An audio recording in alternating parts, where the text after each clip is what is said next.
Hello दोस्तों, एक बार फिर मैं सोनू आप सभी का अपने इस YouTube चैनल स्पेक्ट्रम स्टडी में स्वागत करता हूं।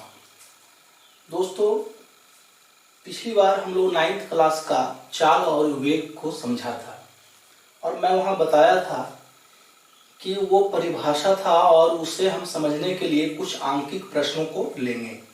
तो आज हम लोग उसी वीडियो को लेकर आए हैं, आंकिक प्रश्नों को लेकर आए हैं, जिससे आप चाल और वेग को और अच्छी तरह से समझ सकते हैं। वहां तो सिर्फ परिभाषा था, थ्योरी पढ़ा आपने। यहाँ हम प्रश्नों को बनाकर चाल और वेग के बारे में समझेंगे, क्योंकि 9th क्लास के फिजिक्स के लिए और कॉम्पिटिटिव एग्जाम्स के लिए भी चाल और वेग बहुत महत्वपूर्ण रखता है, स्थान रखता है। वेग और चाल में अंतर मैं बता चुका हूं कि क्या क्या अंतर है। अब उसे हम आंकिक प्रश्नों से हल करने की कोशिश करेंगे। आइए शुरू करते हैं।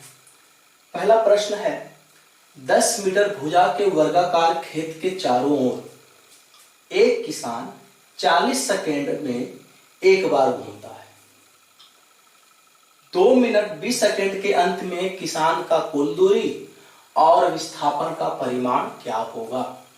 सवाल यहां क्या है, किसान इतना मिनट में वह कितना दूरी तय किया और उसका विस्थापन कितना हुआ, हमें ये निकालना है। तो आइए सबसे पहले तो हम एक आप खेत बनाते हैं, एक वर्गाकार।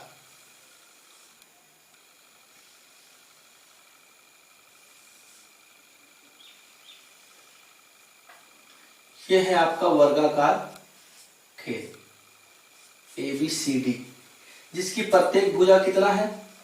10 मीटर है। ठीक है। अब क्या कहता है कि एक किसान 40 सेकेंड में एक बार घूम जाता है। मान लो यह इस दिशा से घूमता है, एंटी क्लॉकवाइज, या चलो क्लॉकवाइज दिखाता हूं, ये इस दिशा से। ठीक है।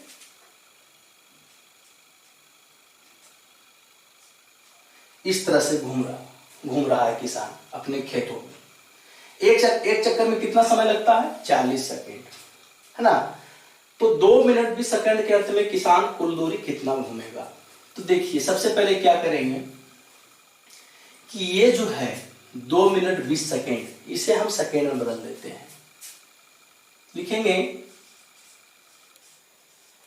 कुल समय बराबर 2 मिनट 20 सेकेंड। तो 2 को हम 60 से गुना कर देंगे, सेकेंड में हो जाएगा, और प्लस 20, तो कितना हो गया? 60 गुना 120 और 20 140 सेकेंड हो गया। अब है कि 40 सेकेंड में एक बार, तो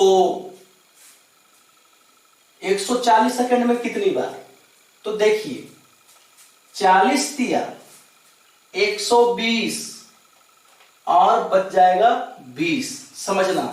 तो 40 दिया मतलब 3 चक्कर लगाएगा, और फिर 20 मीटर 20 सेकेंड में, तो 20 सेकेंड में आधा। तो मान लो यहां से शुरू किया, 3 चक्कर लगाया, यहां आया, फिर आधा घूमेगा, आधा तो यही दोनों हुआ, यानी C तक पहुंचेगा। तो लिखेंगे 140 सेकेंड में 3 चक्कर लगाने के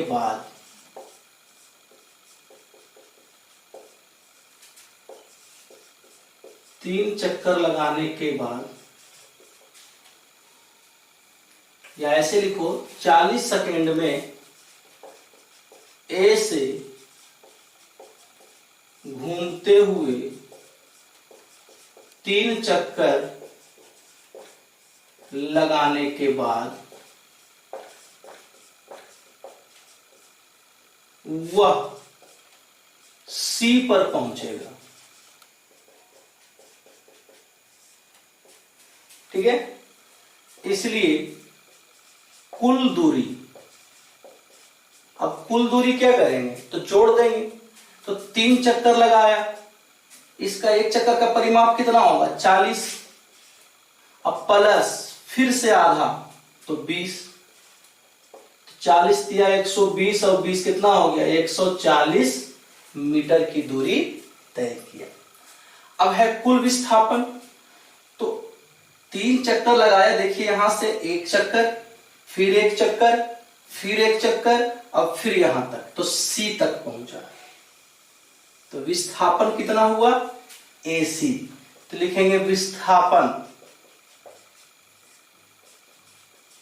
AC बराबर, अब ये कैसे निकलेगा, ये यहां से निकलेगा, ये समकोण है और इसे हम कर्ण मानेंगे, तो लंब स्क्वायर जोड़ आधार स्क्वायर, तो 100 जोड़ 100 बराबर हो गया 200, यानी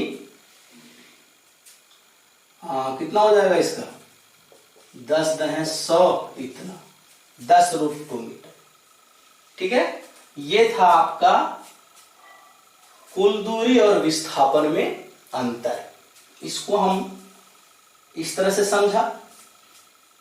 ठीक है, दूरी और विस्थापन से संबंधित प्रश्न ये हो गया। विस्थापन कितना हुआ समझना था, हमें कुल दूरी नहीं निकालना था। विस्थापन क्या कहता है कि अंतिम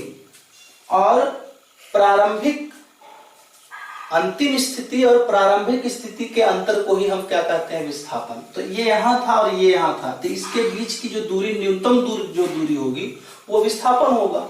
तो ये AC विस्थापन हुआ, हमने इसको पाइथागोरीय प्रमेय से निकाल दिया। अब आइए दूसरे प्रश्न में, कहते हैं एक लड़की 90 मीटर तालाब में तैरती है, 90 मीटर लंबाई है तालाब का, उसमें तैरती है और एक सिरे से दूसरे सिरे तक सीधा सरल रेखीय से जाती है और फिर वापस आ जाती है। इस दौरान वह कुल दूरी 1 मिनट में तय करती है।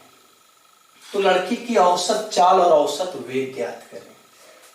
तो अब देखो यहां पर समय कितना दिया हुआ है 1 मिनट बराबर कितना हो जाएगा 60 सेकंड। हम सेकंड में बदल के काम करेंगे, क्यों, क्योंकि दूरी आपका मीटर में दिया हुआ है। एक कॉम्बिनेशन होता है, अगर दूरी मीटर में है तो समय को सेकंड में रखिए, यदि दूरी किलोमीटर में है तो समय को घंटा में रखिए, है ना। तो समय बराबर 1 मिनट बराबर कितना हो गया 60 सेकेंड। अब देखो लड़की 90 मीटर की तालाब में एक सिरे से दूसरे सिरे तक जाती है और फिर वापस आ जाती है। आप इसको ऐसे समझिए, A और ये है B, यहां से यहां की दूरी कितना है 90 मीटर। अब फिर ये इधर भी तो आती है, यहां से गई, अब फिर 90 मीटर क्या हो गई लौट के चली आई। तो लिखेंगे लड़की द्वारा तय की गई कुल दूरी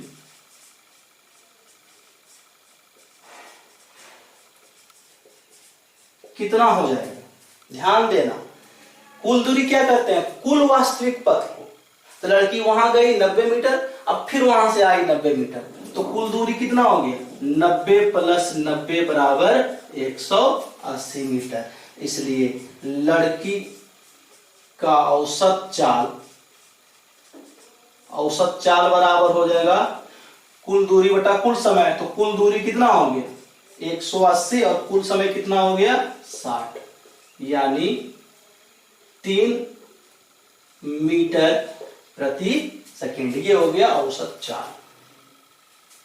अब औसत वेग समझिए, औसत चाल तो निकल गया, कुल दूरी बटा कुल समय। कुल दूरी कितना, वहां गया 90, फिर वहां से आई तो 90, 90 90 180, और इतना में कितना समय लगा 60 सेकंड लगा, भाग दे दिया। अब लिखेंगे विस्थापन कितना हुआ,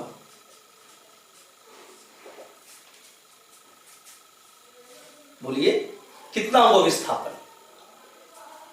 जहां थी वहीं चली आई घूम फिर के, तो विस्थापन कितना हुआ कुछ नहीं, 0 है, तो विस्थापन बराबर 0।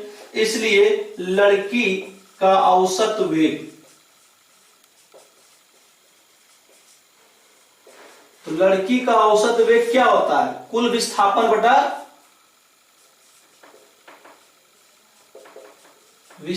बटा समय। तो विस्थापन कितना होगा 0 बटा 60, तो 0 हो जाएगा। तो ये हुआ अंतर। क्यों? क्योंकि विस्थापन वहां हुआ ही नहीं। जब विस्थापन हुआ ही नहीं तो हमने बताया था कि वेग जो है वो विस्थापन से संबंधित है। यदि विस्थापन 0 तो वेग 0, विस्थापन ऋणात्मक तो वेग ऋणात्मक, विस्थापन धनात्मक तो वेग धनात्मक होगा। ये है, और इसका स्क्रीनशॉट लें। एक प्रश्न और हम लोग देखेंगे। 30 किलोमीटर की दूरी 40 किलोमीटर प्रति घंटा की एक समान चाल से और बाद की 30 किलोमीटर होगा यहाँ, और बाद की 30 किलोमीटर की दूरी 20 किलोमीटर प्रति घंटा की एक समान चाल से तय करती है, तो उस कार का औसत चाल ज्ञात करें। ठीक है, हमें क्या ज्ञात करना है? औसत चाल। क्या क्या दिया हुआ है? तो कहता है कि पहला का जो 30 किलोमीटर की दूरी है वो इस चाल से तय करती है, यानी 40 किलोमीटर प्रति घंटे की दर से। फिर बाद का जो 30 किलोमीटर है वो तय करती है 20 किलोमीटर प्रति घंटा की चाल से। हमें औसत चाल, औसत चाल के लिए क्या चाहिए? कुल दूरी और कुल समय चाहिए। तो हम निकालेंगे यहां, तो हम लिखेंगे कुल दूरी बराबर, तो कुल दूरी कितना हो गया? 30 किलोमीटर, और इधर का 30 किलोमीटर, तो कितना हो गया? 60 किलोमीटर। अब हम समय कैसे निकालेंगे? तो समय देखिए, समय बराबर आप पढ़े होंगे कि समय बराबर होता है दूरी बटा चाल, है ना। तो निकालेंगे, पहले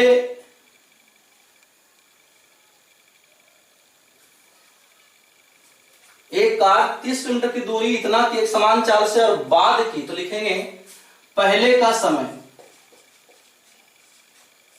तो पहले का समय 30, अब बटा कितना? 40 किलोमीटर प्रति घंटा, तो कट जाएगा तो कितना आ जाएगा? 3/4 घंटा। फिर उसी तरह निकालेंगे बाद का समय, तो बाद के लिए दूरी भी कितना है? 30, और चाल कितना है? 20, तो 3/2 घंटा। देखिए ध्यान देना, यहां मैं अभी इसके पहले वाला प्रश्न में बताया था कि जब दूरी किलोमीटर में रहे तो समय घंटा में होगा और चाल भी किलोमीटर प्रति घंटा में होगा, यानी जो कॉम्बिनेशन होगा किलोमीटर और घंटे, समय का और दूरी का, वो किलोमीटर और घंटा में होगा, तो चाल भी किलोमीटर प्रति घंटा में हो जाएगा। यदि समय और दूरी मीटर और सेकंड में रहते हैं तो चाल मीटर प्रति सेकंड में हो जाता है। तो इतना हो गया। तो कुल समय, तो कुल समय क्या करेंगे? 3/4 जोड़ 3/2 को जोड़ देंगे, ये हो गया कितना? 9/4 घंटा। इसलिए अब हमें क्या करना है? दोनों चीज आ गया, तो औसत चाल ज्ञात कर देना है। होता है कुल दूरी, तो कुल दूरी कितना हुआ? 60, और कुल समय तो 9/4, है ना। तो ये हो जाएगा 60, 4 ऊपर जाएगा, 9 आ जाएगा, 3 तिया 9, और 20 तिया 60, यानी 80/3 किलोमीटर प्रति घंटा ये होगा। अब इसको देखिए, यहां पर हमने क्या किया? 4 इकाई 4, और 2 दूना 4, तो 3 दूना 6, तो 6 3 कितना हो गया? 9/4 घंटा। टोटल कितना लग गया? 9/4 घंटा लग गया। अब औसत चाल बराबर होता है क्या? दूरी बटा समय, तो दूरी हो गया 60 किलोमीटर और समय हो गया टोटल कितना? 9/4। ये भाग में है तो 4 ऊपर चला आया, ये तो हो गया आपका। अब चाहो तो इसे दशमलव में बदल सकते हो। ये था आपका आंसर। तो दोस्तों, यदि आपको इस तरह का आंकिक प्रश्न को सीखना है तो और भी आंकिक प्रश्न को बुक से बनाइए और उसको कोशिश कीजिए समझने का। बहुत आसान होता है आंकिक प्रश्न। फिर भी यदि कुछ ना बने तो आप कमेंट में हमें लिखें, मैं उसके लिए वीडियो बनाऊंगा। तो दोस्तों, कैसा लगा आज का वीडियो? अच्छा लगा है तो लाइक कीजिए, शेयर कीजिए और सब्सक्राइब कीजिए। ठीक है, तो मिलते हैं हम लोग अगले वीडियो में। तब तक के लिए